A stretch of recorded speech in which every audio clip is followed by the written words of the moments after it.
welcome to our live webcast, a town hall with CAS leaders. Thank you for joining us. My name is Jacob, and I will be the operator for the presentation today.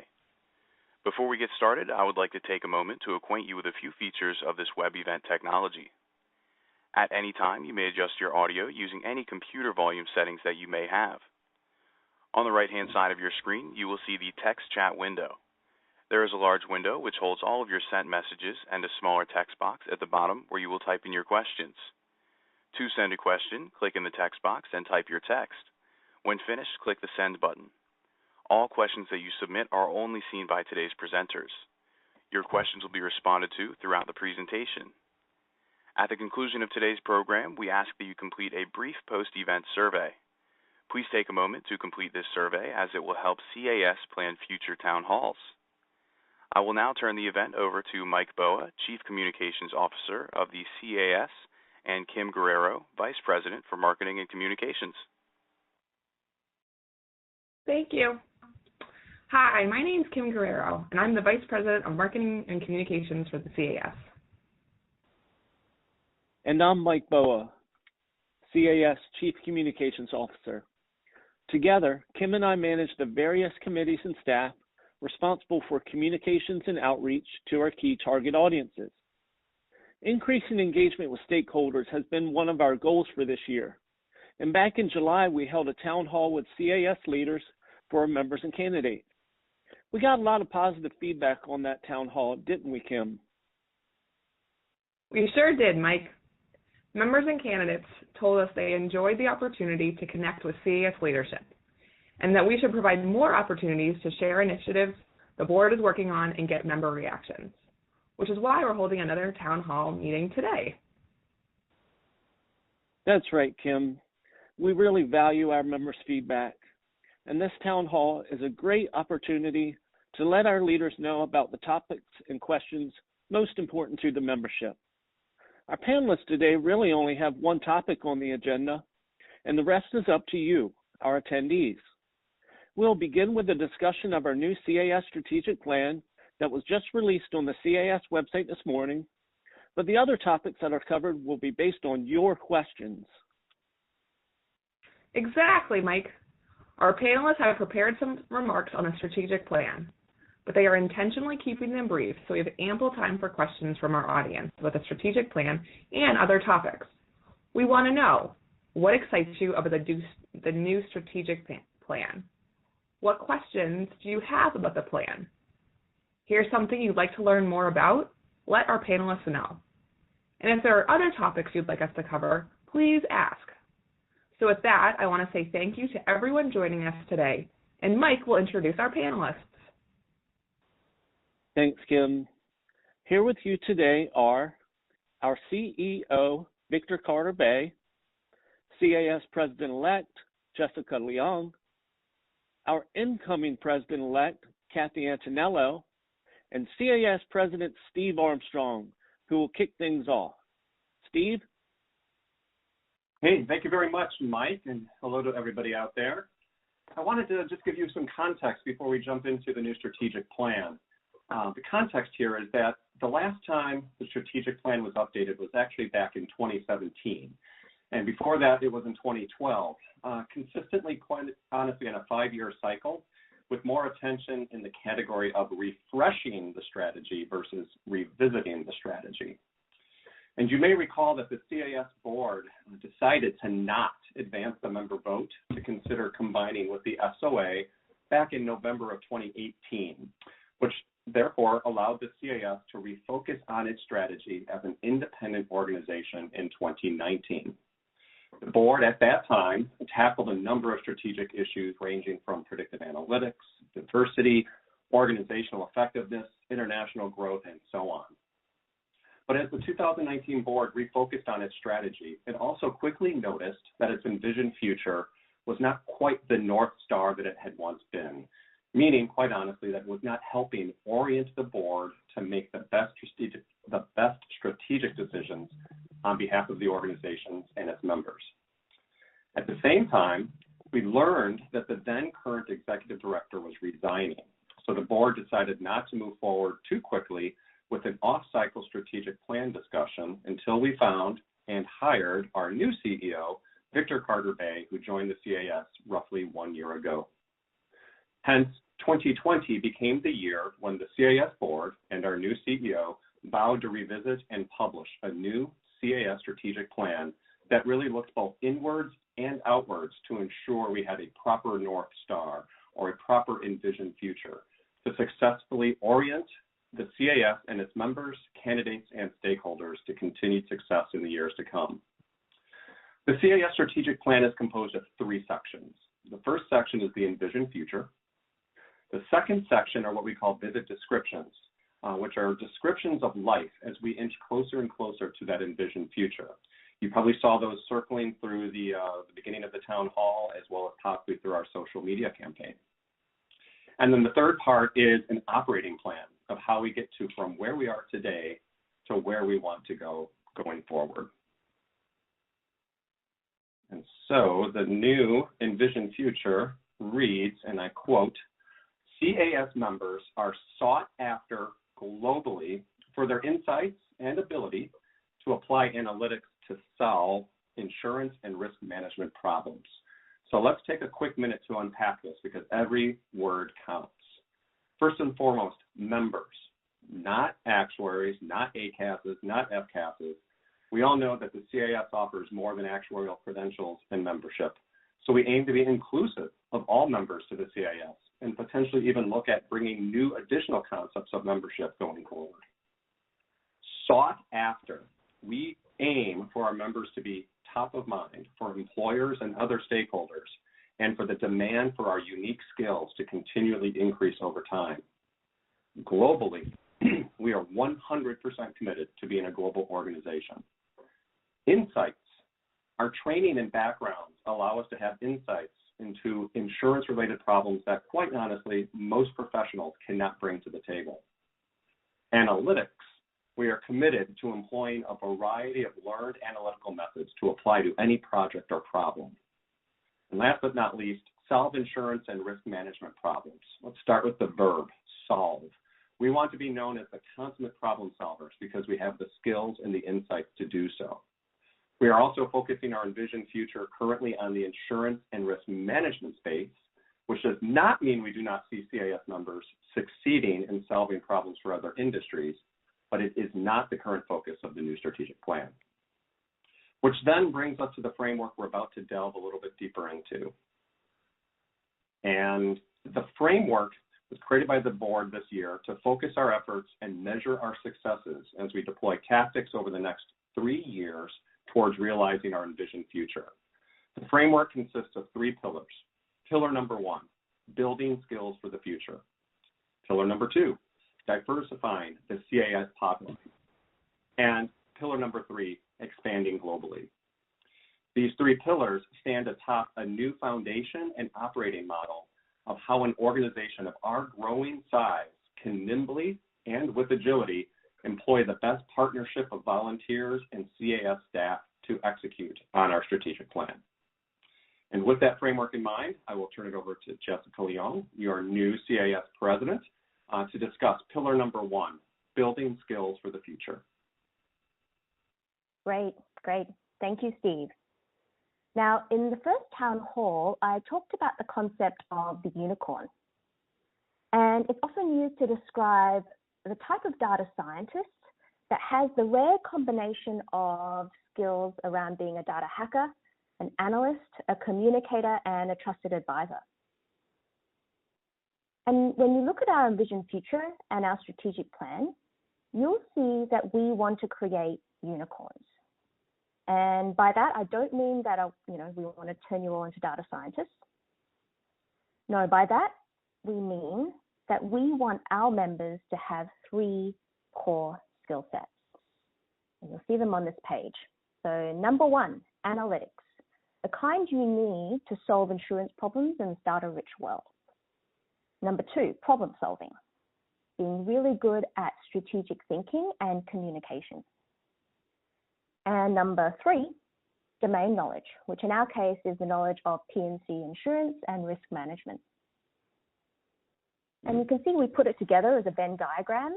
And the person in the middle of this Venn diagram, that is our envisioned future for CAS members, someone with all three skill sets. So now I want to turn it to you. How strong do you think CAS members are in these three areas? And I want to start the poll here. I think we have some polls lined up. Okay. So are CAS members strong in advanced analytics, the kind you need in this really data-rich world that we're living in now? You can see the votes coming in. Okay, awesome. Let's have a look at the results. Are we rock stars, studio musicians, or still learning to play the instrument? Okie dokie.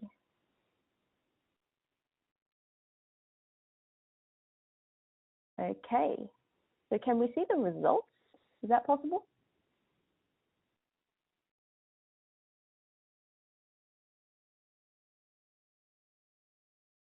Okay, and I have it that the results are showing. Oh, yes, okay, no, I can see them now. Okay, so most of you chose studio musicians. So not quite rock stars. Not many people actually chose rock stars, and actually probably the second most popular was still learning how to play the instrument, which is very interesting. And I think I would actually feel the same way too. So let's have a look at the next poll. I want to see, where do you think CAS members are in terms of problem solving? Are we all stars, reliable bench players, still trying to make the team?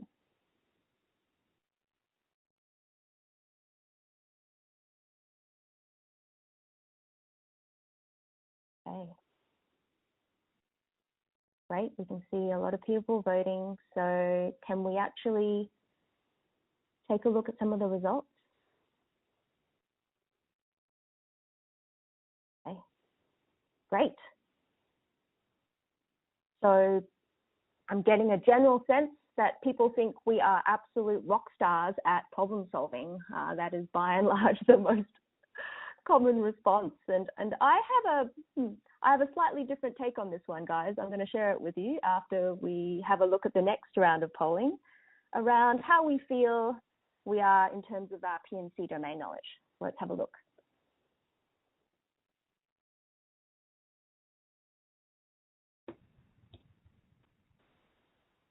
Well, we at a PhD level, a master's degree level, or still working on our bachelor's degree. Okay, and let's have a look at the results here. Great, so it's split 50-50 between the PhD level and the master's degree level. And there I would personally have to agree. I think that this is a particular strength for CAS members, is our strong knowledge of the P&C insurance domain. Okay, so thank you for that. It's really good to see the views of our members. If I were to summarize, we think that, you know, in terms of being strong in advanced analytics, we think we're maybe in the middle there, studio musicians, not quite rock stars. In terms of problem solving, we feel extremely confident there. And then in terms of the domain knowledge, we feel that is a core strength for us as CAS actuaries, and having that knowledge very specifically in P&C. So now, let me share some of my thoughts, if we could maybe take the poll down. Thank you. So big data, I think, has had a profound impact on our industry. And I think it has revealed gaps in two of the three skill sets that we see on this page. The first one is an analytics. So let me start, let's take pricing, right? Actuaries used to do all the heavy lifting when it came to estimating prices for insurance products. And now more and more, this is being done by data scientists. So really, we have one of two options here. We can say either, you know, this is something we used to do, but now a big chunk of this has gotten a bunch harder, and so we don't do it anymore. Or the second option is, This is something that we will continue doing, and we will learn to do the advanced analytics you need to do to solve the core problem of pricing insurance products. So which option do you think the board chose? You'll see the answer to that question if you have a look at how we changed our envisioned future. And I think it's a really subtle but an important change. So our envisioned future used to say something like, we want to advance the practice of actuarial science. And now our envisioned future says that we want to solve problems using data and analytics. So you'll see the important change there is that we're not defining ourselves by the type of math we do, right? Be it actuarial science or data science. We are defining ourselves by the fact that we solve insurance problems using data and analytics. It is an important change. It is a change that will keep us current for another 100 years.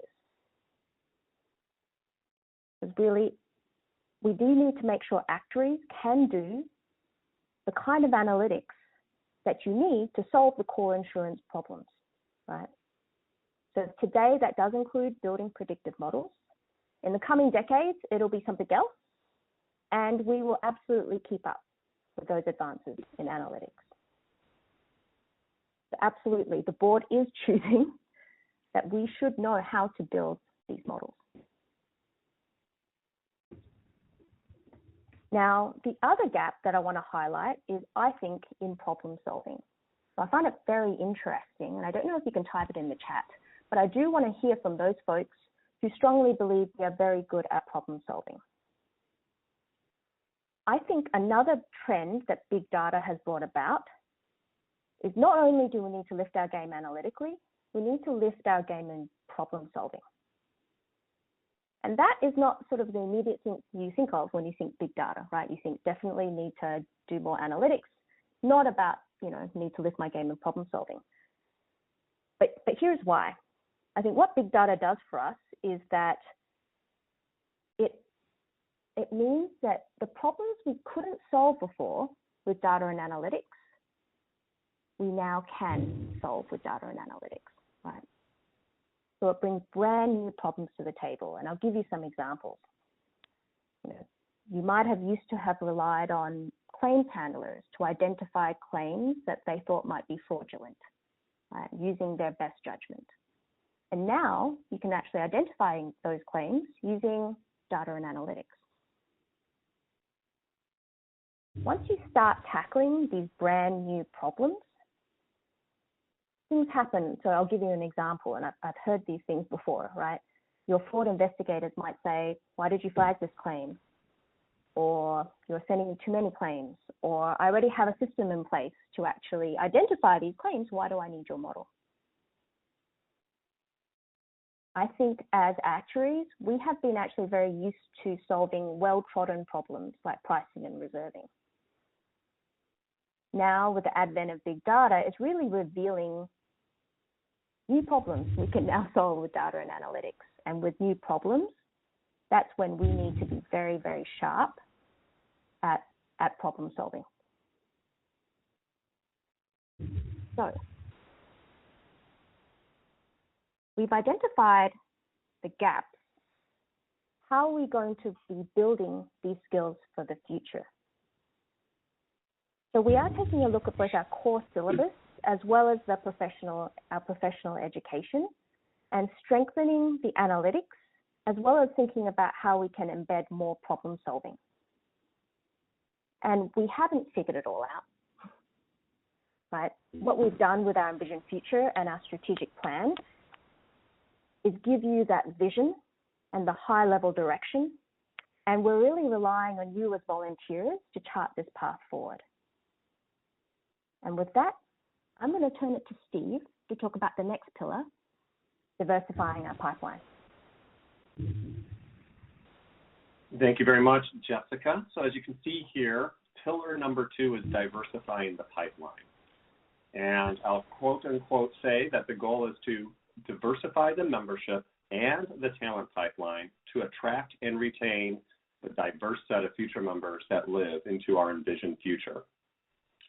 So this requires us to look at, obviously, our existing pipeline, which we consider to be current members, candidates, and students, as well as look at our future pipeline in various different ways to potentially join the Casualty Actuarial Society. I'd like to underscore that this goal is both about retention and attraction. And possibly most importantly, this goal orients the CAS directly towards our goals for diversity, equity, and inclusion as well. This particular goal/pillar will look at new ways for us to attract talent from new universities in North America, as well as a number of new universities around the globe, to attract new talent, as well as to attract career changers in a way that we may never have done so before.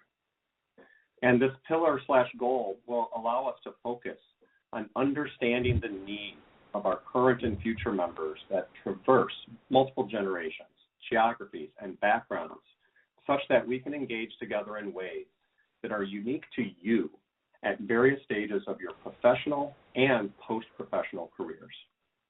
Lastly, this goal will require us to focus on new and updated messaging that will position the CAS and its members to be thought of differently, not only by those interested in the CAS, but also those who have found the CAS and those who employ CAS members.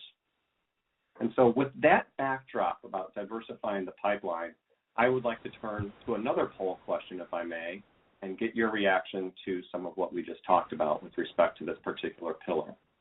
So may we pull up the poll? Here it is. It says, what might be or what would be the most effective way to diversify, misspelling there, the pipeline of CAS members? Is it A, focus on further partnering with employers to better understand the demand for actuaries? B, target students from non-actuarial programs? Or C, build a formal program for career changers? Let's let you guys answer this question, and we'll see what kind of results you have here momentarily.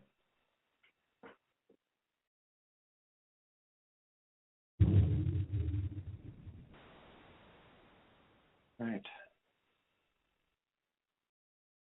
They're still coming in, so one more second here. All right, now let's broadcast those results.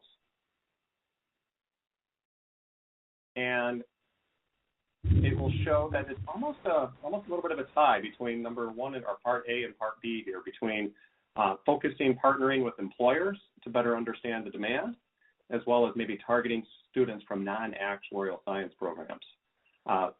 Not unexpected. I think those are the two topics that the board most heavily delved into when kind of creating the new structure and thinking about diversifying the pipeline. Career changers did come up. I think we have been perhaps taking our eye off the ball in terms of how career changers perceive the CAS and how easy it is to come to the CAS. So I still think it makes sense for us to kind of consider that as part of our plan, but it will probably come, like you just notified here, as a secondary consideration between understanding the demand for future actuaries and, quite honestly, trying to influence that demand for future actuaries, as well as targeting new students from non-actuarial science programs around the globe. So I appreciate that insight. We'll be committed to doing all three of these. And with no further ado, let's hear a little bit more about pillar number 3. And with that, I'm going to turn it over to your president-elect, Kathy Antonello. Thank you, Steve. So as you can see on the screen, our third pillar is all about expanding globally. The goal is right there, and we want to raise awareness of the CAS brand. And we're proposing doing that by ensuring that universities, local stakeholders, and regulators understand what a unique skill set actuaries bring to the table. So I wanted to start our discussion by talking about, by sharing really what I think is a very compelling statistic that very much supports this pillar. And that's while less than 7% of our members are outside of North America and they cross 42 countries, I believe it is, almost 17% of our candidates are from outside the U.S. and Canada. So I think that's a real testament to our current volunteer international ambassadors that have really made great strides to increase our footprint outside of North America. So I want to start by just saying thank you to those volunteers for the impact that they've made to increase our footprint. And, what they've done up to this point has really been through what I would call a grassroots effort. They've worked with their local actuarial organizations to sponsor events and provide, say, property and casualty content and so forth. But having said that, we think we need to continue to increase our footprint because while in North America, we're the premier property and casualty credentialing organization, outside of North America, relative to other organizations, our credentials are not as well recognized. And without that recognition, we risk losing what I would call our global perspective, and we also risk eroding the value of our credentials over time. So our proposal is really much more structured and cohesive than it's been in the past. The time is definitely right. That's because currently the supply is far less than the demand in certain what I would call key countries that are experiencing very rapid growth. Countries like China and Malaysia and Thailand and India. We've identified Colombia. So this third pillar focuses really on three areas within these growth countries. The first is increasing our footprint so that we can serve those regions. The second is raising awareness of our credentials with our key stakeholders, and especially the regulators in these countries. And then the third is making our credentials more accessible in these regions. So when we talk about increasing our footprint, we certainly feel like the benefits of strategic expansion into these identified growth regions or countries are numerous, right? If we can bring best-in-class training to that 17% of candidates and 7% of members through continuing education that I mentioned earlier, then in those regions, they can help educate others. And that education can be in regards to the benefits of property and casualty insurance. We can grow the insurance industry in these countries, and we can bring a more diverse perspective to the public discourse around insurance everywhere across the globe, right? So there are a lot of benefits to increasing our footprint. When it comes to raising awareness of the credentials, when you think about it, the skill set that's used to analyze risk and to solve the problems that Jessica was talking about earlier, those are the same across the world. But the regulations and the market dynamics are very different. And in some cases, they're still emerging in some of these countries.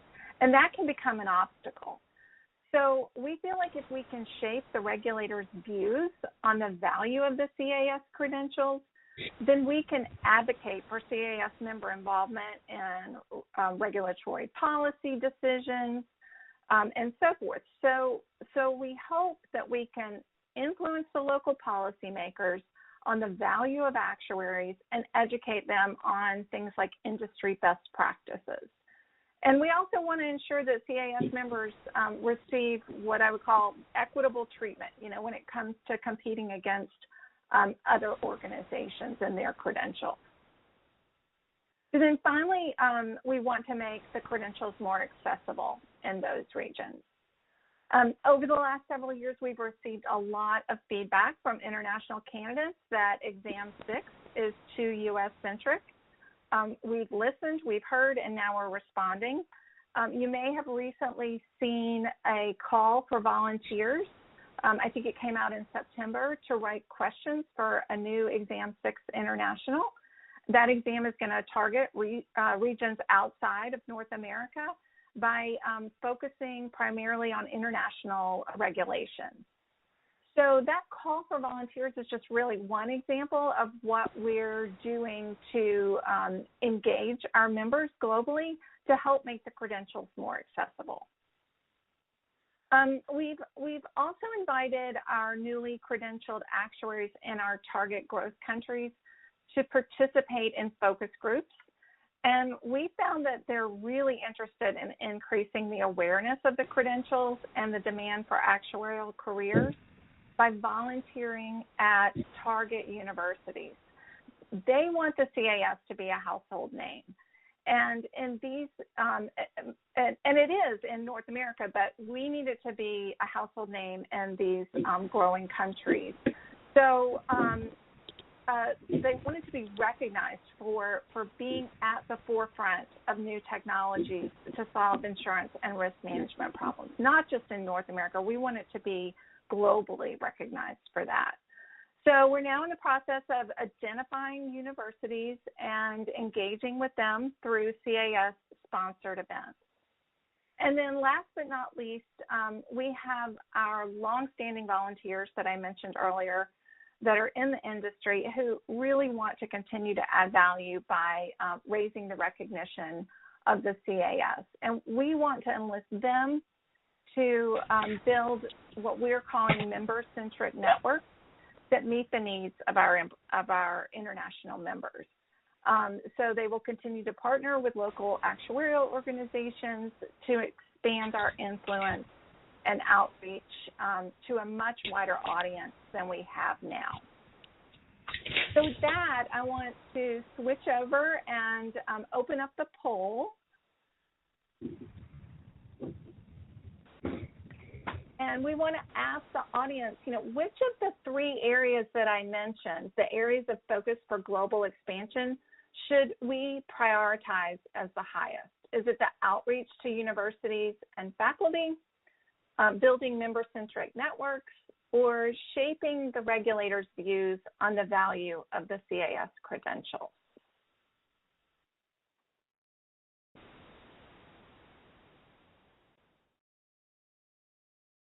Okay, it looks like the votes are pouring in, and it looks like we do have a winner. So if we can show the results, the winner by far is shaping the regulators' views on the value of CAS credentials. And I actually agree with the audience and think that that's very important, and that if we can do that, we're going to really push the CAS credentials and bring the awareness in those countries that we may not have had up to this point. But interestingly, outreach to universities and building the member-centric networks were split evenly, really, among the votes. So those two are apparently very important to people, too, and that's good because that's all part of our plan. So, I'll just wrap it up by saying, we feel like the time is right, and we think momentum is on our side to continue our international expansion. I want to encourage everyone, if you're interested in getting involved in this, then go out to the Global Connections page on our community section of the website and see how you can get involved to help us strengthen our third pillar. And with that, I'm going to kick it over to Victor Carter-Bray. Hello, everyone. Thank you very much, Kathy. Steve, Jessica, Kathy, I thought you did an amazing job of setting the stage for the great challenge that we have ahead of us, but more importantly, the amazing opportunity as we think about our strategic plan. And we really do hope that you all will have a chance to go to the website, digest as much of the plan as possible, because a lot of thought, a lot of energy, a lot of creativity has gone into that plan. So as we think about those different pillars, as we think about global, as we think about really making certain that we're sought after, and even as we think about, how do we expand our pipeline in as creative and as robust a fashion as possible, the question becomes, how are we going to do it? And that's where the foundation comes in. And what are the foundational resources that the CAS can bring to the table to make sure that this happens? we're so fortunate to have really a wealth at some level of resources that relates to our volunteer community. I think you heard this morning that over a third of our members actually volunteer in some form or fashion to the CAS. So again, we're very fortunate in that regard. Now, the other side of that equation is the staff. And we as staff work here on part for you as members, and then we work on part of the board of directors in this mission to develop the strategic direction of the CAS. And with that, and even as a result of the great professional skills that we bring to the table as staff in a number of different functional areas, whether it be marketing, whether it be communications, finance, so on and so forth, there's still more work that we need to do as staff in order to really round out a lot of our skill sets so that we're ready for the future and we're ready for the shift that will be required of all of us to make as we think about the three different pillars. So there's a lot of work that we are doing as staff to identify skills, to identify gaps in those skills, and to ready and prepare ourselves for a future so that we can continue to drive and add value in partnership with our volunteers all around the world. So that's a key area of focus for us going forward. The other area, as we think about the opportunities, is really at the board level. And we're so fortunate to have such a strong board, some of whom are represented on this call with us today. The other thing we need to think about going forward, however, is how do we strengthen the opportunities and how do we strengthen the focus, if you will, of the board. As I mentioned before, the board is focused on the strategic direction of the organization. And as I think about one of the primary ways for any board of directors to move different bodies of work forward, it all comes back to governance. And that's why you all have elected this board, is because they need to govern, and they do govern the CAS to make sure that we're being responsible, that we have our eyes on the prize, and that we're really ensuring that the strategic direction of the CAS is in the best interest of all of our members. So the board does a fantastic job when it comes to that. And what we have an opportunity to do now is to really help to shape and strengthen the board going forward by giving the board a direct opportunity to get involved in more specific aspects of the CAS and the entirety of its business. The board operates in many of these areas today, but we also want to see, again, how can we get them more involved or even differently involved going forward. Some of the areas that we're looking at are from a risk and audit function. How do we expand upon that in different ways? How do we look at the oversight and the governance as relates to operation as performed by the staff and the EC and our volunteers? How do we make sure that the different measures of success as we think about this plan, this strategic plan, how do we ensure that we're meeting those measures of success? How do we make sure that we're on the right pathway in terms of meeting the different metrics that will be critical for us to really show progress and show progress to you all that we're moving in the right direction. So we want to make sure that the board has an opportunity to get involved more explicitly in that area as well. But one of the things I'm also equally as excited about is to really, how do we better prepare and arm the board for setting strategy and thinking about the future as robustly as they can. And that's where market intelligence comes in. And we want to come up with some more effective and creative ways to arm the board with real, live, and actionable market intelligence so they can take that to, again, shape the agenda of the CAS for the future. So a lot of work has gone into that as well. And then finally here, as we think about what is really one of the biggest components of this plan and one of the primary things that I've been working on in my first year here, and I see also working on it for the foreseeable future, is evolving the volunteer staff model. And first, let me again say that with 1/3 of our members who volunteers, we absolutely love CAS volunteers. And I'm so excited about the opportunity to be here with you all. And as a matter of fact, I think back to roughly a year ago when I was given the opportunity to come on board, one of the things that really excited me about coming to the CAS was the fact that volunteerism was such a core part of who we are and what we do. And I relish the opportunity to continue advancing that going forward. But as we think about the world and the staff volunteer dynamic, we know that you all as volunteers and giving your time and your energy to the CAS, you also have day jobs.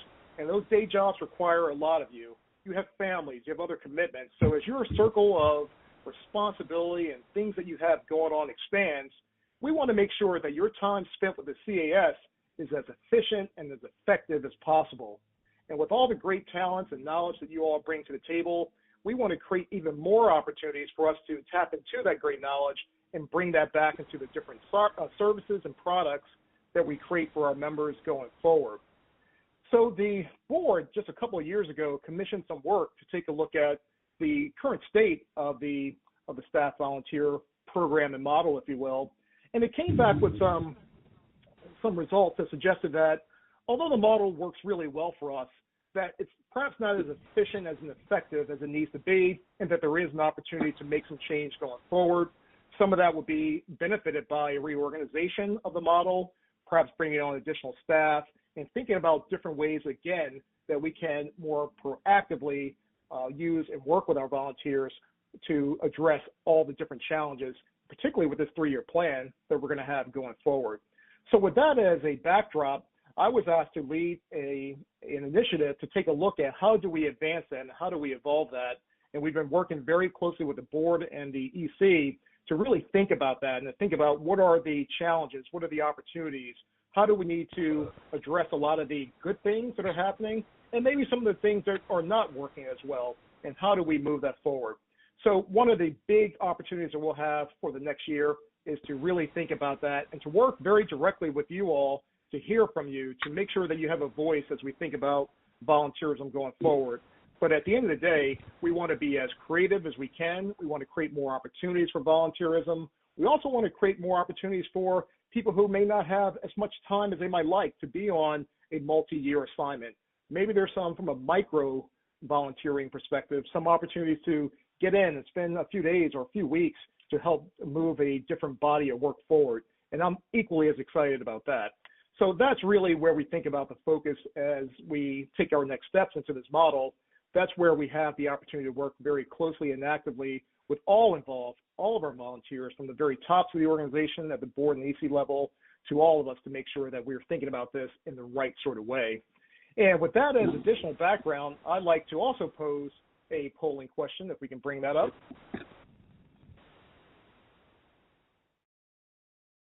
Okay, here we go. Thank you.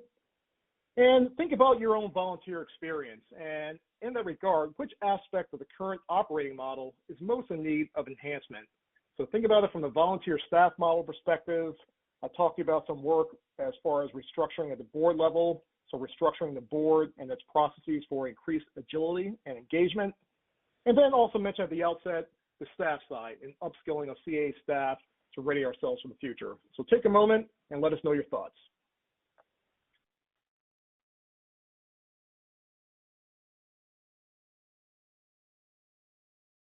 We'll give that another 4 or 5 seconds.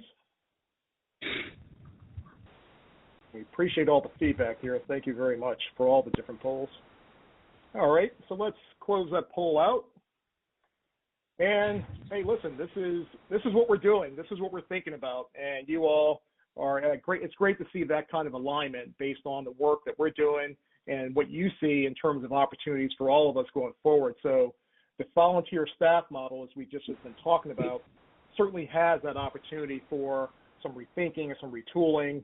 And as we think about the operating model, it's a very integral part of that overall framework and the overall foundation.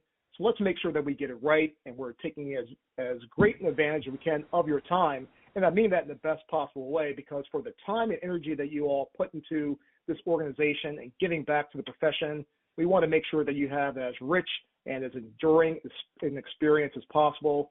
So again, let's get that right. So I want to thank you for the opportunity to share my thoughts, and I'm going to close out this section and turn it back over to Mike and Kim, I believe. Thank you very much.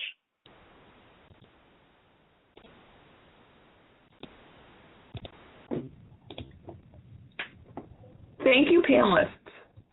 We'll now move to the Q&A portion of the town hall. Mike is busy reviewing all of the questions that are pouring in, and he is teeing them up for me so that I can pose the questions to our panelists. So first up, I have a question for Jessica. With more emphasis on soft skills for actuaries, and with companies asking us to do more non-traditional work, how will the CAS respond to providing training beyond actuarial exams and technical skills so we can stay relevant and valuable as a profession? Hey, Kim, thank you for the question. Whoever wrote that in, thank you for that question. And as I share some of my thoughts, I think I want to definitely say that we're very interested in your ideas as well. Again, we have set the broad strategic direction, but actually making this happen, we're relying on you, our members, to volunteer and drive this forward. So, look, in terms of soft skills for actuaries, now, here are some of the discussions we have been having. I know as part of our core education, now this is still a discussion, I want to say that, but as part of the core education, we have been thinking about how do we put more problem-solving skills into that basic ed. So, for example, could we consider a case study that could be a broad business problem and give you some data to solve that problem and see how you actually, pull together your problem-solving skills to go ahead and solve that problem. We have been thinking through, do we actually want to also train on our soft skills, not just examine for them? And to that end, there is some recognition that if we wanted to go in that direction, we'd really probably look to partner with somebody, right? We don't want to reinvent the wheel. These are sort of broader business soft skills, and this has already been solved for. But we, again, definitely want to hear your feedback.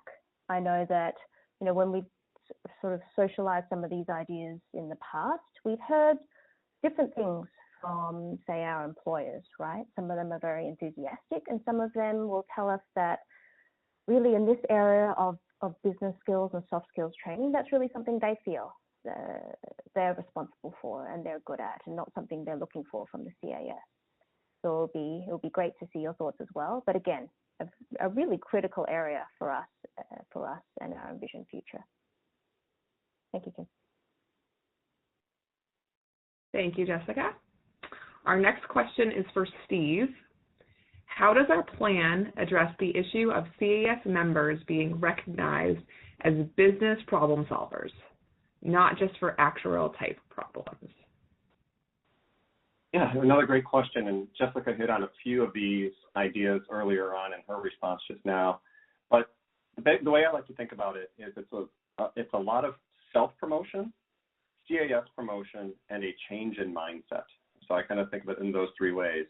So the CAS will be going forward doing everything it can through basic education, continuing education, and messaging of our brand to ensure that problem solving in a more broader context, not just of traditional rate making or reserving, but broad business context, is accentuated throughout all of that, of all of our products. So skills that will be learned or learned in continuing education will then therefore be part of that new member, and the CAS will make sure that people are aware of that. The member, he or she, himself or herself, will also need to kind of self-promote their skills as they're learning them as well, and have a new mindset to kind of raise their hands and say, I can do more than just what I'm doing today, if there's any hesitancy to think that maybe their skills aren't pervasive to answer better business problems. So there's a little bit of a mindset change there as well. And then thirdly, I think many people know this, but we have a very active employer advisory council consisting of chief actuaries and other leaders of actuaries throughout a number of companies across the globe. And I think we're going to work with them very profoundly as well to kind of continuously let them know the skills that we're building based off the skills they're saying are needed. And that kind of circular loop, if you will hopefully open up doors for actuaries to solve bigger and better business problems, potentially beyond what they're solving today. So thank you for that question. And if Kathy or Jessica or Victor would like to add anything to that, please feel free to do so. Yeah, Steve, I think you make some really good points there. I think from my point of view, I'd like to take a leaf out of the book of some professional services firms. If you think about what we do provide professional services. So think about how do professional services firms market themselves, right? So if you, and I've done this recently, how do you, you Google and you try to find material on how to drive a P&C insurer towards a more data-driven organization, right, strategically. And you will find articles from, McKinsey, Deloitte, PwC. And that's what our CEOs and our executives and our organizations are using. Why aren't they finding articles from the CAS? Mm-hmm. Right. So this is, these are some of the ideas that, again, we've been discussing, but very much looking forward to yours as well.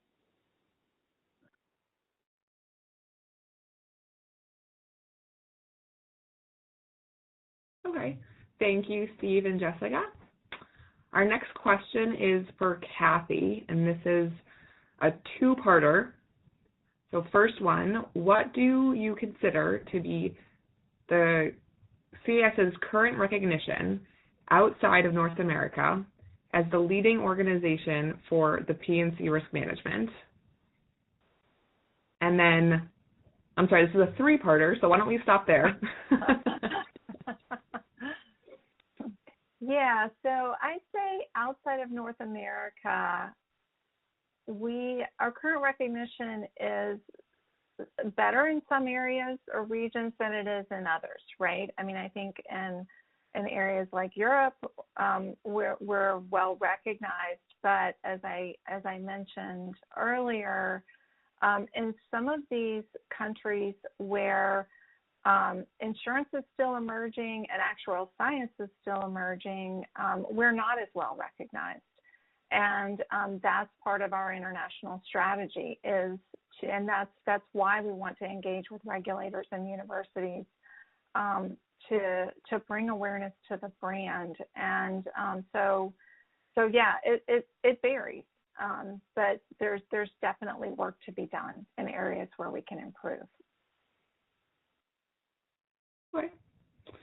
And a follow-up question to that, are there other organizations in certain countries that are recognized leaders for those countries?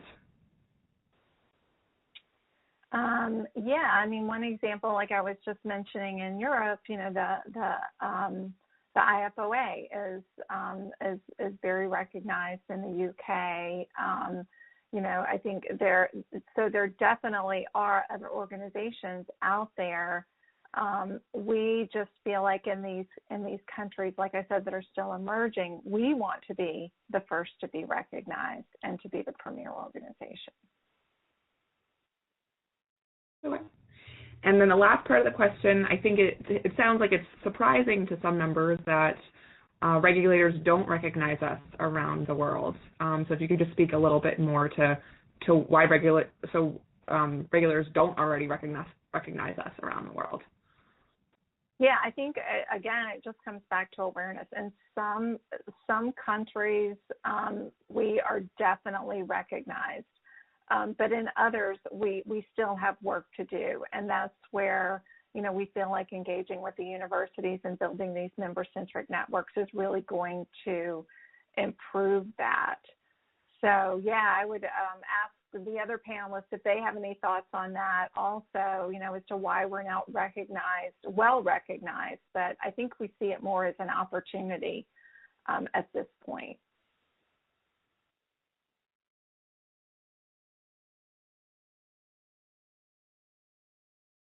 Okay, thank you. Let's see, so this is a question for Victor. So our CAS staff is mainly U.S. based. How can we grow internationally with so few CAS staff overseas? Well, we do have an opportunity to think about that, and it's a great question. I should point out first and foremost that we do have staff. We actually have some staff in Asia who are really working hard to advance our agenda in that market. One of the great things about a professional association or society is that because of getting back to that conversation on volunteerism, is that we do have a network of members and volunteers all around the world who play a lot of different roles in many different functions for us to really help advance that agenda. So we really want to lean on that model as effectively as we can, and there's a lot of benefit that we get from that type of approach. But I think it certainly does open the door for us to think more creatively about how do we deploy our resources, and even from the standpoint of our setup and structure here in the States, how do we set ourselves up for a level of engagement that can directly impact and affect different geographies. And as we were just talking about, and Kathy alluded to, as we think about the other organizations that are out there as well around the world, from a partnering perspective, I think there's tremendous value and tremendous scale that can be built from partnering with many different other organizations. So as we think about the next year, as we think about going into our next budget cycle, we're going to really learn a lot from the first initial phases of this 3-year plan. And again, we are prepared to make investments as appropriate to ensure that we really do execute as precisely as we can with the 3-year plan, and that's also inclusive of addition of staff. Okay, thank you, Victor. Our next question is for Steve. How do we make space on our syllabus to improve items like data visualization or the advanced analytics employed by data scientists who have displaced us?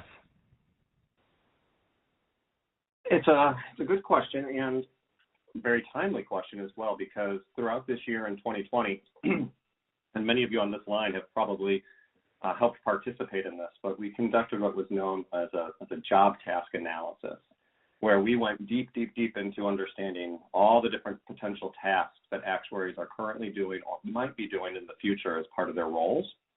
And by doing as such, we canvassed almost all the learning, I think every learning objective, starting from MAS 1, MAS 2, and then exams 5, 6, 7, 8, and 9.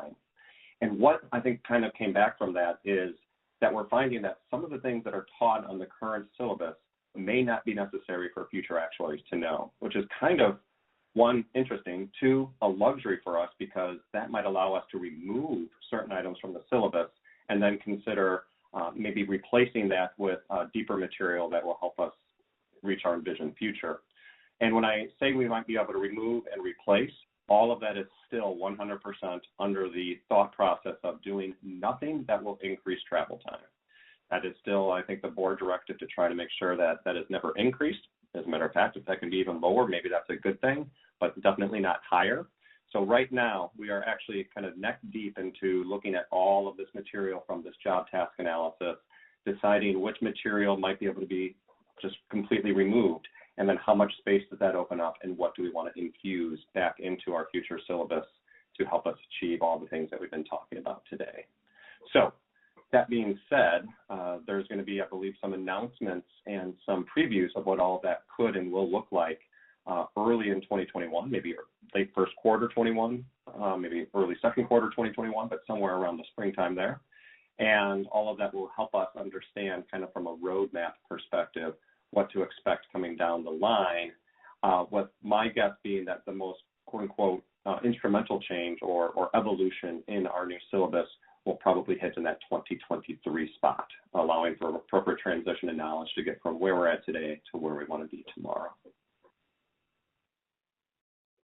Okay, great. So it sounds like some big announcements early next year. That's right, Kim. Yep. So our next question, I'm going to throw it out to either Steve or Jessica, really to the whole group. How can we get more international representation on the CAS board to make sure the interests of growing markets are prioritized?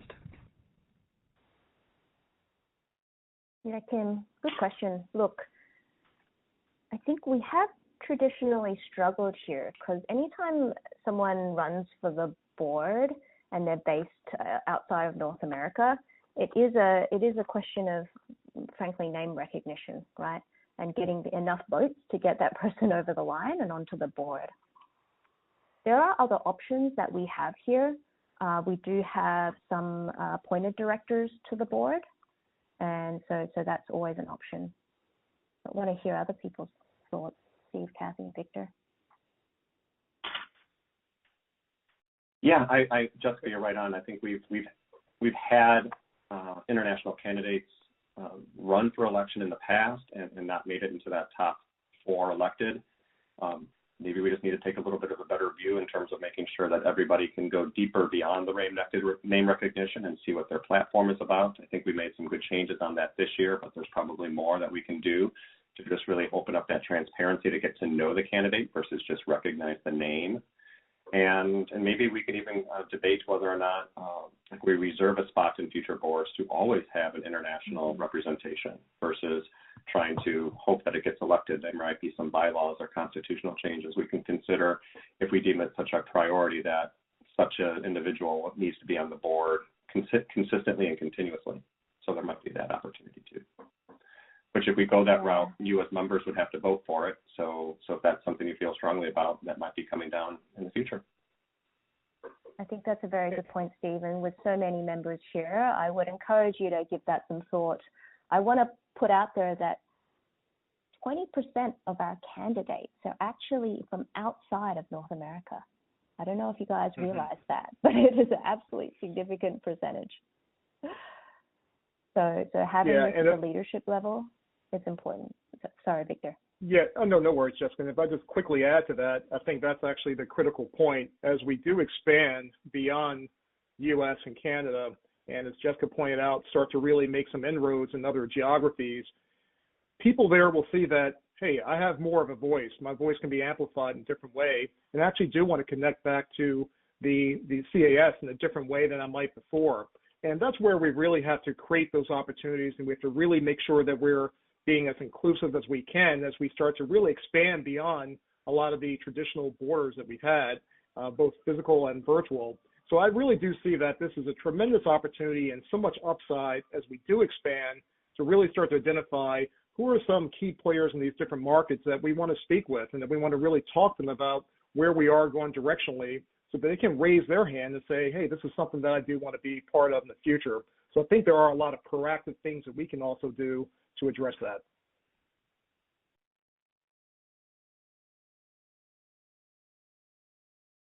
Okay, thank you all. So our next question is for Steve surrounding our current DEI efforts and initiatives. What is the CAS doing to remove barriers for underrepresented communities and ensure that actuaries from underrepresented communities are supported throughout their careers, in addition to trying to bring more people from underrepresented groups into the CAS? Yeah, so another fantastic question. And I'd like to remind everybody on the line that when it comes to diversity, equity, and inclusion, the CAS is both working jointly with the Society of Actuaries on key, you can say, professional topics that could traverse the entirety of the actuarial profession, as well as the CAS is kind of also off to the side, focusing on its diversity, equity, and inclusion goals as well. So there's kind of two fronts of work on this. And I'll mention one that's kind of going on in the joint space between the CAS and the SOA, and that's what we call an expanded exam reimbursement program. Because for many years, it's been known that, or maybe it's not known to you guys, that we have offered an exam reimbursement program for Black and Hispanic or Latinx and Native American candidates who have taken and passed exams P and FM as a way to hopefully address their barrier, their financial barrier into entry. And this year, we're working together to try to expand that program to cover 2 more exams through MAS 1 on our side. And then this expansion will also start to cover students who fail with a score of a 4 or 5, because what we've found is that students from unrepresented backgrounds tend to lapse out of our exam tracks after just failing 1 exam, compared to 3 failed attempts for other candidates. So right now, between our 2 organizations, we're looking to try to institute and implement those changes for an expansion of the exam reimbursement program for the 2021 exams. So I think that's one very important idea and topic there. The Joint Committee as well has been very focused on looking at bringing underrepresented groups into just understanding what an actuary is earlier and earlier and earlier in their life by trying to focus in on high school days and really trying to bring a lot more attention to high schools so that we can capture the imagination and intrigue of the actuarial profession earlier on and then nurture them through college as well as through their professional career. So more attention on a joint perspective going into high school days and expanding that throughout 2021. And then lastly, when I mentioned that the CAS is also kind of focused off to the side on its own diversity, equity, and inclusion goals, there's a lot here and so numerous to mention. I actually have to look at a cheat sheet because we have so much going on in the space. But I think the main way, instead of reading all the things that we're doing for you right now, is maybe just point out that diversity, inclusion, equity is a massive priority of the CAS. There's going to be more coming out about explicitly what our goals are and how we're going to achieve those goals. But we have ramped up our funding to annual funding as part of our budget process to ensure we can give money to those people who can actually do this better than the CAS can alone, such as IABA and OLA and the Actuarial Foundation. And then we're also looking for other investments to try to make sure that underrepresented groups have a chance to thrive through the CAS in the future where they may have stumbled in the past. So there's a massive amount of investment going on, but the CAS might not be doing the work. We might just be helping invest in those who could do the work the best for the entirety of the profession. So those are my comments on that. There is a lot more going on in this space, and I'm happy to share some more of that perhaps if more questions come up, but that's just a flavor for what the CAS is doing, as well as the joint committee between the CAS and the SOA to help with that underrepresentation. Thank you, Steve. And I feel like I would not be doing my duty as VP of Marketing and Communication to just not mention the Diversity Impact Group that was recently formed. So for anyone who is interested in learning more about what the CAS is doing or you want to get involved, definitely join the Diversity Impact Group. So our next question is for Kathy. In terms of international expansion, we're aware that many countries have their own or existing actuarial societies. With us willing to expand into their countries, what's in it for them? Yeah, that's a very good question. And in fact, it's a challenge, right? But we do partner with the other, with other countries and their organizations. And, it's really in my mind about making it a little broader than just country specific, like I said before. And that's what we're trying to do with our Exam 6 International. It's about trying to broaden the credentials outside of a specific country. When we meet with some of these other organizations, especially with those that have the CAS credential in these countries, they continue to say that our credential is the gold standard. So, I think even if it's just partnering with these other organizations to help them with their own syllabus, but in the end, what we really would like to do is grow the credentials, the CAS, the awareness for the CAS in these countries. But that's a tough question to answer, and it is something that we're going to be faced with.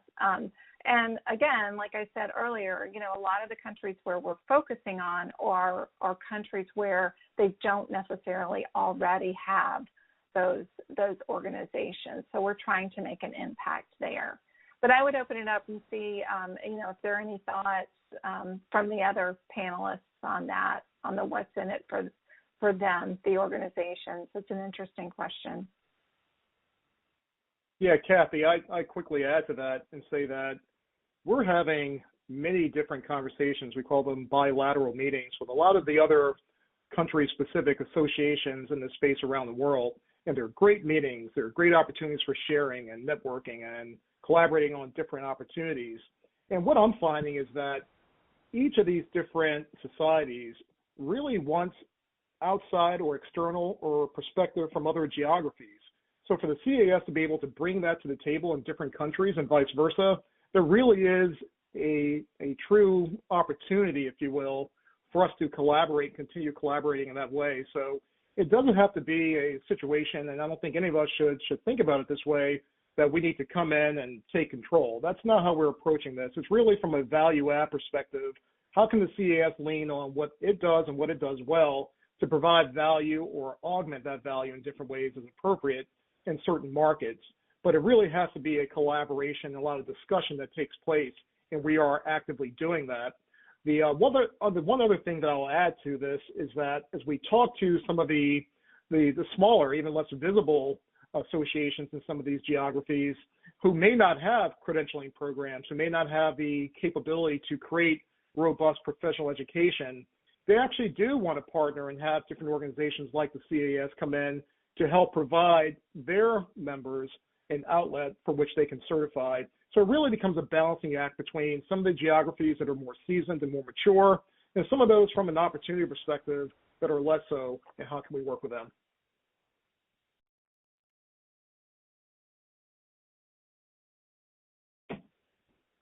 Thank you. So next question is for Victor. How is the transition to computer-based exams going? And do we believe that Pearson VUE is a long-term partner? There's one word that I would use to describe it, and it's going great. And I say that with a lot of confidence, and I say that with a lot of perspective on the challenges that we've had in the past, which we own, but more so and more importantly, in my opinion, the opportunities that we have going forward to reshape the agenda, to provide our candidates and our members going forward new and creative and innovative ways of testing their knowledge and competencies. And by all accounts, Pearson VUE is the appropriate and the best partner that we could have at this point, and from our standpoint, well into the future, the best possible partner that the CAS could have. In my experience working in the space, particularly as it relates to credentialing, I've had the opportunity to witness and see the ascension, if you will, of Pearson VUE as the top player in the computer-based testing market. They've always been right there, but they've made a lot of investments on their own to really become the premier provider as it relates to computer-based testing. And to me, that's the most critical aspect of moving forward with the computer-based testing program, is that you must have the right partner. And we have the right partner, and we're excited about that partnership. And it is a long-term sustainable partnership that both sides are willing to invest in to really make certain that we can bring the best possible product and best possible service and experience to our members and candidates. So I'm really excited about that. We're right here at the doorstep in the next few days of getting ready to launch into that world and start testing with our MAS exams, and then soon with the other CAS exams that we'll start delivering. So we're right there at the doorstep. It's a really critical couple of weeks that are coming up in front of us, but I must tell you, on this part of staff and our volunteers, we couldn't be more excited about the opportunity, and we're ready to go forward with great gusto.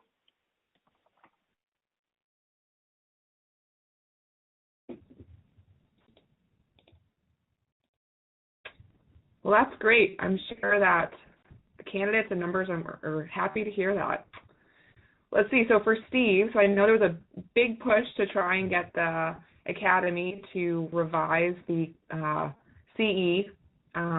So is there any update on getting DEI added to the U.S. qualification standards for professionalism topics?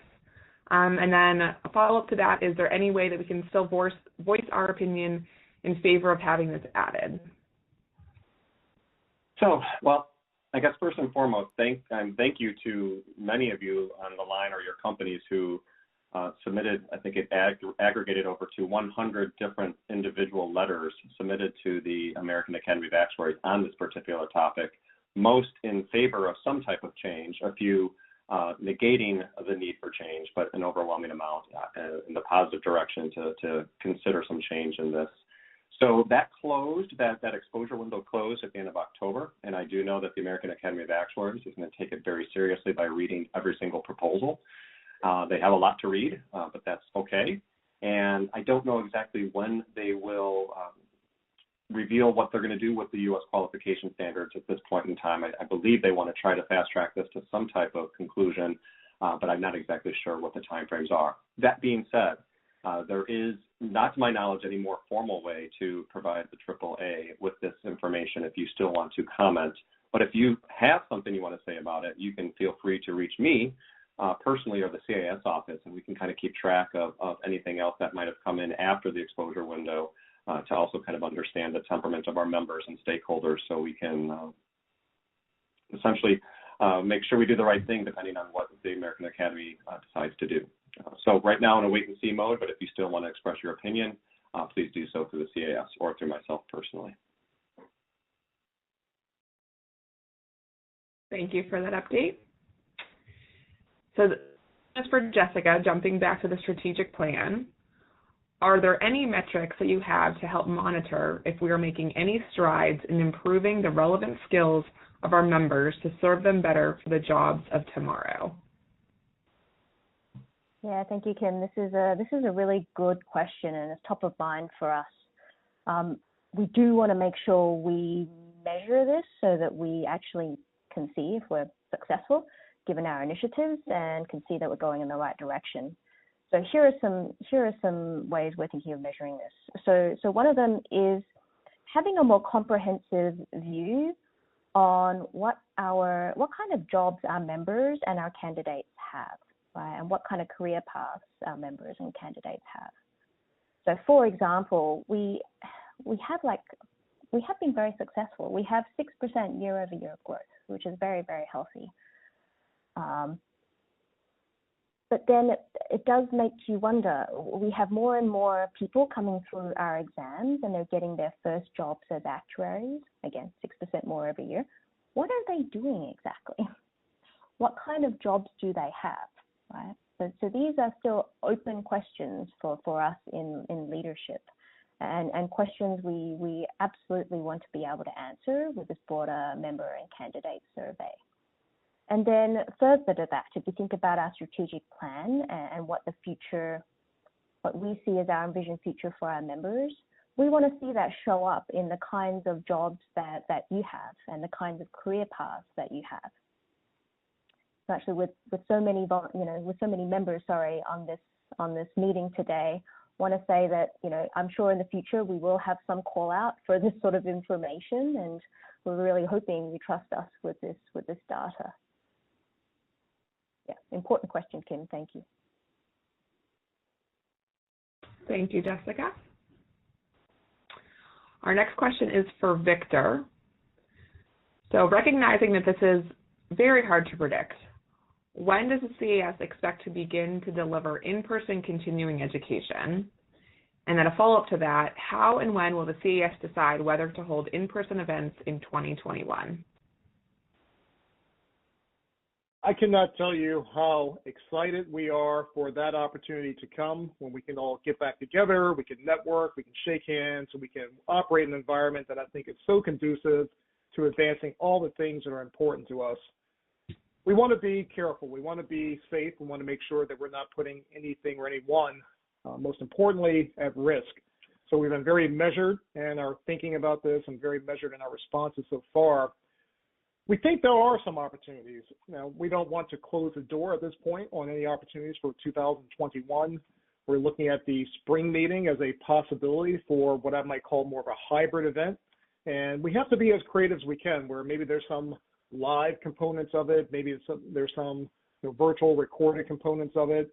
So we want to be as creative as we can and keep some doors open. But a lot of that will really depend on multiple factors. The most important is the continued proliferation and trajectory of the virus and how we are doing as a society to handle that. But also from the standpoint of your employers, how comfortable they are. We've had many conversations with a number of employers over the last 2 months about this very question. And it's ranged all the way from, yeah, we're definitely excited to get back into that mode, let's just wait and see, to some who have said to us, hey, listen, at some level, what we've been doing in this virtual environment has worked. There's a level of comfort on the part of organizations as well as members in that environment. So we're okay until we get to a point that's right, quote unquote, to move forward. So all that said, I would say that 2021 certainly creates an opportunity for us. There are no concrete or specific plans at this point, but we are looking at some targeted opportunities, perhaps starting with the spring meeting for something that possibly could materialize, but we're not looking at this point to say that with any certainty. Okay. Well, thank you for that update. So we have about 11 minutes left, and we are running out of questions. So I'm going to ping the audience for any additional questions that you have. A couple questions about the soft skills. So this is a two-parter I'll just throw out to the group. So I believe there's a current cap of 3 hours on business skills. Is there any thought to petitioning the Academy to expand that cap? So I'll stop there, and then I'll ask the follow-up question.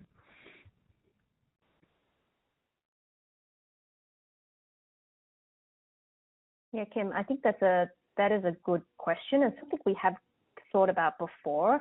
I think in terms of petitioning the Academy, we had thought that it was more important to have the discussion around the diversity, equity, and inclusion part. But it is something, yeah, it's something we can definitely think about, given maybe a renewed focus on this area of soft skills. And the follow-up question is, Oh, sorry, go ahead. That's okay. I was just going to add that, just because it's limited to 3 hours doesn't mean that you have to limit what you do in that area, right? I mean, so go for it, right? If you feel like it's a skill that you want to improve in, then I would say just because it's not required in the or if it's limited by continuing education, don't put limits on yourself. Just work towards it. Mm-hmm. And then the follow-up question to that is, are there any thoughts to partnering with or suggesting resources as opposed to the CAS creating its own content on the soft skills? Yeah, Kim, I would say absolutely. We at the CAS, I believe, know our strengths, and we know what we're maybe not as strong in, and in thinking with communication skills or soft skills or how we decide what those all look like. I think we do need to look externally to say who is best in class at bringing those skill sets forward and validating them or bringing them forward in continuing education. And that would probably be our first line of questioning in terms of trying to bring that into the CAS versus try to kind of create it from scratch within our own walls. So I would give a big yes to the fact that that would be probably our first way of looking into this. That doesn't mean we can't do it, but I think better people can do it for us if we can find the right partners and right allies to do it.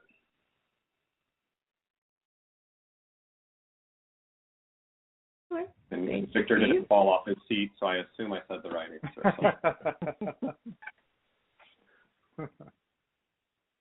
So we're going to stick with you, Steve. Question for you. How does CAS leadership view the low voter turnout for CAS elections as feedback on member awareness and engagement?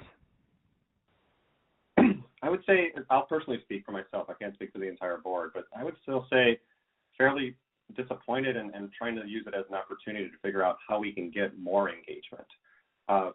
Maybe I know that most CAS members don't think about the CAS every day like perhaps our panelists here do. But we want to figure out how to engage with you on your own terms and make it easy for you to engage with us. In 2020, I think we made the process of finding people for the ballots and making it easier to understand what their platforms were on social media and with the electronic ballots. I think we've made some headway in terms of making it easier for people. So I'm not sure it's an ease issue. I think it's really more like, can we get members to care to do it? So I think we're going to just try to find some more ways to just really engage with our members and encourage them to vote so that we have more than just 30% of the people voting in these elections. Now, I would also just like to remind everybody, too, that we did pass the opportunity for 5-year ACAS, or associates, to also vote next year. And so I'm hoping that will increase the number of eligible voters in the future, and we might get to see a lot of activity from that recent vote passing. But there's still a lot of work to do to try to get that number up over 50% would be my goal. Yeah, I also think that some of the things that Victor spoke to, as far as volunteer engagement and looking for opportunities for our volunteers to maybe do have shorter volunteer opportunities, that maybe isn't such a long-term commitment, that, the more and more we can get our volunteers engaged, then the more likely the voter count is going to increase in the future. So I think that's going to actually help a lot. Yeah, and I would also add to that just quickly that member engagement, and we call this member centricity. There are a lot of different words for this, but engagement is certainly a key piece of my agenda and that of the entire CES organization and leadership team. To that end, as a matter of fact, you should all know that we created a director of engagement role, a senior leadership staff role this year, to specifically and explicitly focus on engagement and ways to continue moving us along the appropriate trajectory. So it is an area of investment from CAS as well as a key area of opportunity.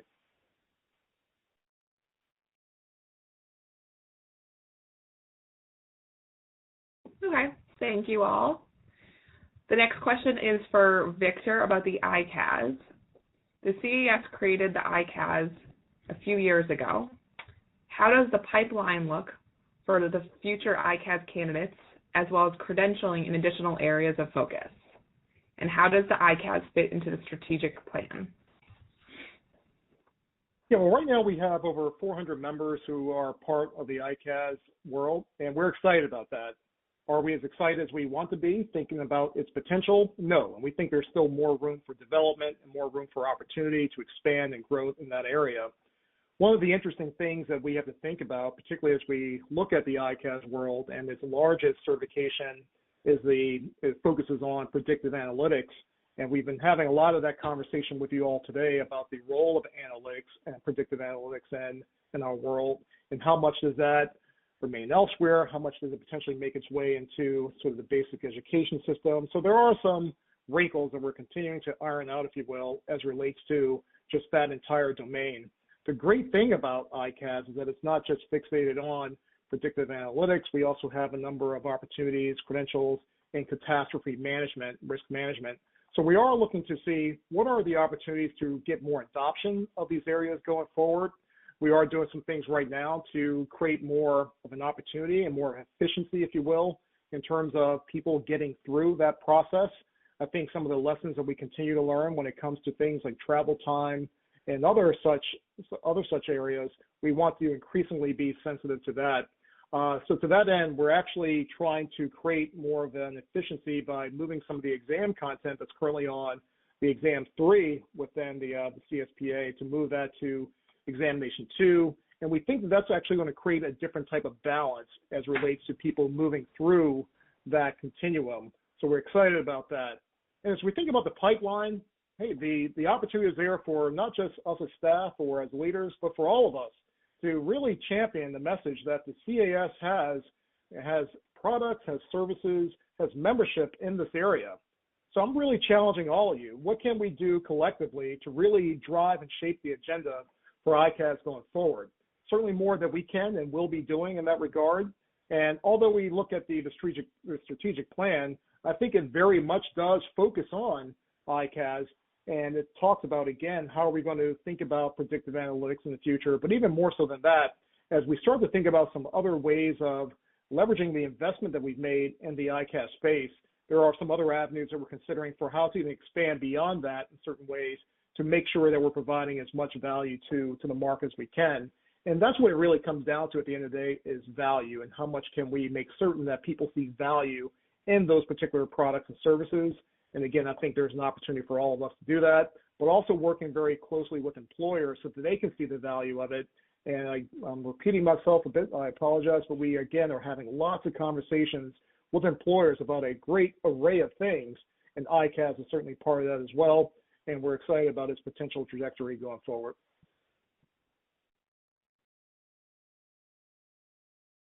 Okay, well, thank you, Victor. We have 2 minutes left, so with that, I want to say thank you to our panelists. You guys did a great job, and thank you to our audience members for joining us and for all of the questions. We really appreciate it. Thank you. And with that, sorry, voice in the sky. Real quick, again, thank you. This town hall was all centered around a strategic plan.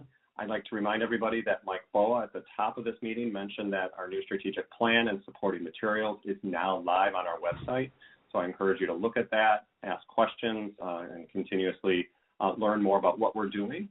And that very likely, based off of one of the responses I gave earlier, the next town hall will probably be in that late March, early April timeframe, when the CAS is about to be able to reveal the new admissions roadmap and some of the ways that we're looking at admissions going forward differently in the future. So be on the lookout for that next town hall.